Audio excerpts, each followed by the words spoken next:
right now on 5 on Your Side at 10. Just 2 hours from now will be the 1-year anniversary of the CVPA school shooting. Only on 5 on Your Side tonight, hear from the Dean of Students, whose own son was shot. Whenever I look at Anthony, I'm grateful that he's still here. Plus tonight, converting part of Creve Coeur? The old Bayer campus sits unused. The controversy around turning it into a restaurant, hotel, and apartments. On and off rain chances for the rest of the week and into the weekend. I'll time out when we may see heavier rain and possibly some thunderstorms. Good evening. Thanks for joining us on this Monday. I'm Mike Bush. And I'm Ann Allred tonight. Unseasonably warm temperatures sticking around as we wait for the rain to cool us down. Meteorologist Jim Castillo joins us in the Weather Center to time out when that wet weather will hit with our Weather First forecast. Yeah, you know, right now we're at 70. It was a really warm day in the 80s, and we've got that southerly wind that continues. We're watching a lot of moisture down around Texas, Oklahoma, and Arkansas, and then a frontal system that approaches us Friday and then stalls out. So tomorrow it's mostly cloudy, mainly dry, and not too much wind, but look at the rain to the west of us. So our western counties may see a spot shower. Same for Wednesday, more scattered showers at any point in time anywhere in the viewing area, but also dry time mixing in.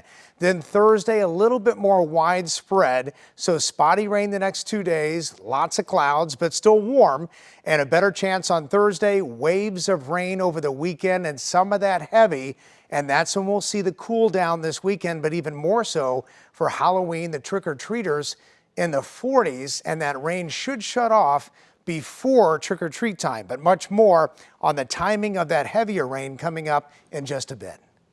Tonight, the city of Creve Coeur is moving forward to redevelop the former Bayer campus. The plan is to build apartments, restaurants, hotels, and office space. In tonight's city council meeting, phase 1 of the new project was approved by city officials. 5 on Your Side's Diamond Palmer explains that residents are divided on the plan. Diamond. Well, good evening, Mike and Ann. That's right. Residents say they want city officials to wait on making any further moves, and they want city officials to also listen better to their concerns. Now, earlier, Fireside Financial and Jack Matthews Development wants to totally revamp this area located on the Bayer campus of Olive Boulevard and Creve Coeur. Now, tonight, city council members voted unanimously 8-0 to move forward with phase 1 of the project. During the phase, developers will clear the site, install site utilities, and roadway construction. At tonight's meeting, council members also voted to make modifications to traffic impacts and neighbors, but not everyone is happy right now. We appreciate that they were willing to make some concessions. They partially address some of our concerns, but they definitely do not resolve all of them, and having those compromises doesn't mean that you have our full support. It's a really good golden opportunity for Creve Coeur to develop a business district that is dense along the Olive Strip, which we're already seeing is becoming more and more busy. Now, city officials say only one phase at a time will be voted on, and in the future, they say they're going to work to better inform residents here in the city. But for now, reporting in Creve Coeur, Diamond Palmer, 5 on Your Side. The city of St. Louis is now accepting applications for its Guaranteed Basic Income program. The program will soon provide qualified families who are struggling with $500 a month for 18 months. Our Robert Townsend's live downtown with more on what you need to know. Robert. Ann and Mike, I talked to 2 moms who say they like this program. Now, they say it will help ease their financial burdens. I think the program is awesome. Ann Smith is talking about the Guaranteed Basic Income Program, a pilot program the city of St. Louis is excited about. Smith is a single mother of 3. I would love to apply for it because I'm new to the area and I need all the support that I can get.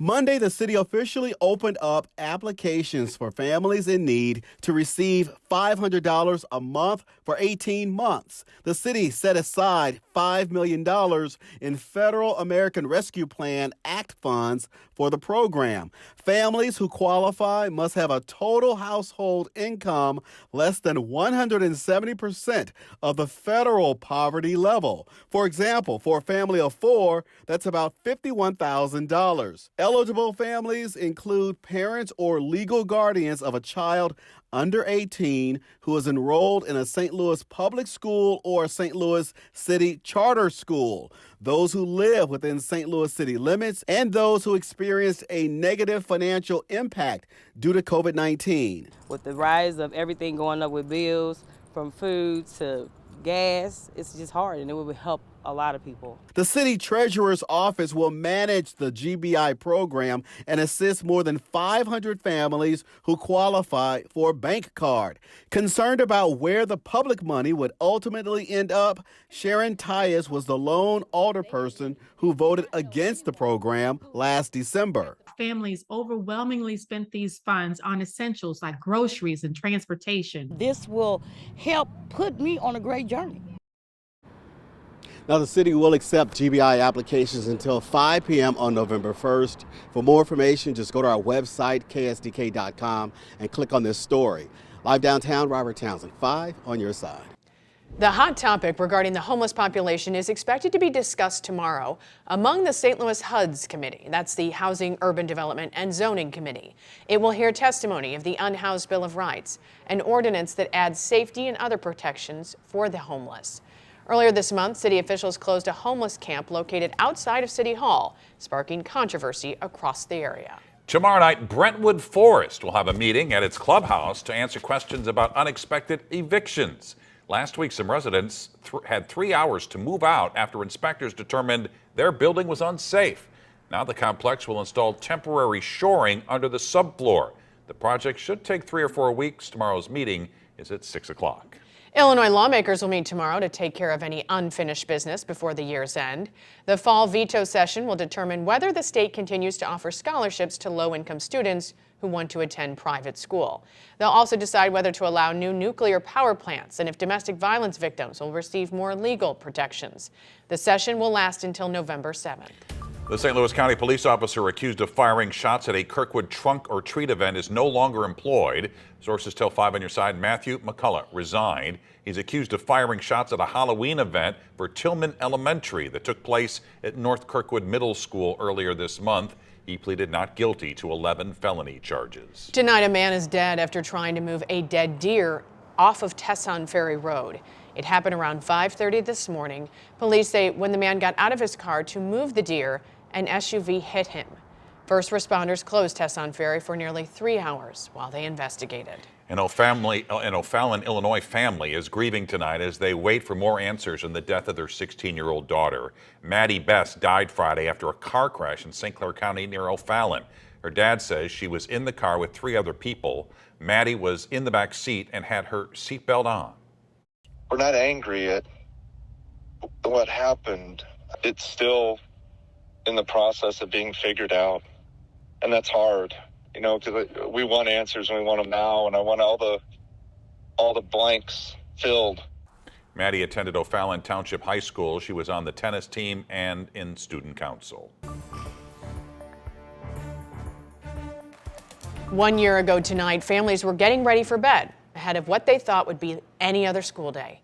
Tomorrow will mark 365 days since a gunman opened fire at Central Visual Performing Arts High School in South City.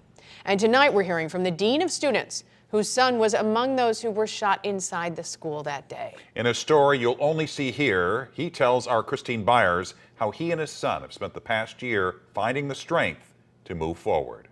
Manfred McGee says as soon as his son woke up from anesthesia, he began inspiring him with his strength. He immediately got up and started walking. It showed me his will and his determination to rise from where he was. It's been a year since that moment when 16-year-old Anthony, seen here, was rushed into an ambulance. What happened seems like it happened yesterday. He's a parent, he's the Dean of Students, and he's a survivor of the shooting himself. We first talked to him just 20 minutes after his son got out of surgery last year. I stepped into the hallway to find out, a little bit more about what was going on. At that moment, the shooter was in the hallway and fired a shot at myself and another coworker. McGee's son was shot at the same time as his favorite teacher, Jean Kushka. Sometimes Miss Kushka would take Anthony with her on field trips at the school when it wasn't his field trip. She did not survive. Neither did fellow student Alexandria Bell. To be shot, to see one of his favorite teachers be shot, to help people get out of the room after it, to come look for me. He experienced some trauma on different levels. So did his father. The shooter, Orlando Harris, was one of his former students. As bad as I hate it happened, the reality is that all of the lives that were lost in this situation is horrible and horrific. I feel for his mother. The building where McGee has worked for the past 13 years reopened in January. He and his son walked back in together. But what I did say to him was, just try it and see what happens. It was good for the both of them. It allows us not to be fearful of what had transpired. Still, father and son have their moments, like the time someone used a jackhammer outside the school. That was a trigger for Anthony to hear unexpected loud pops. Fire drills can trigger trauma, too. Fire alarm was pulled that day. Now, drills must be announced. When you prepare the students for it, it allows them to adjust their mindset to know it's going to happen. Since then, they found new ways to bond. And his son was an honored guest at Miss Kushka's daughter's wedding this past weekend. As long as he's okay, I'll be okay. I mean, I have my moments. But after every storm, sometimes you have to clean up after the storms. And you remember the storms, but you can't stay where you are. You got to push forward. And he says, find the strength to get up, just like his son did. Christine Byers, 5 on your side. McGee's son, Anthony, was not ready to speak on camera. The two are planning to spend Tuesday at a healing event at the bullet-related injury clinic, along with other survivors.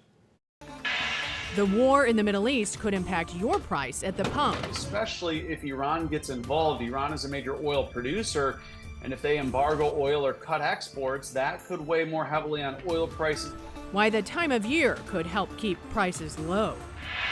Prepare yourself. Daylight savings is just weeks away. We verify why we're still changing our clocks despite the strong push for it to end.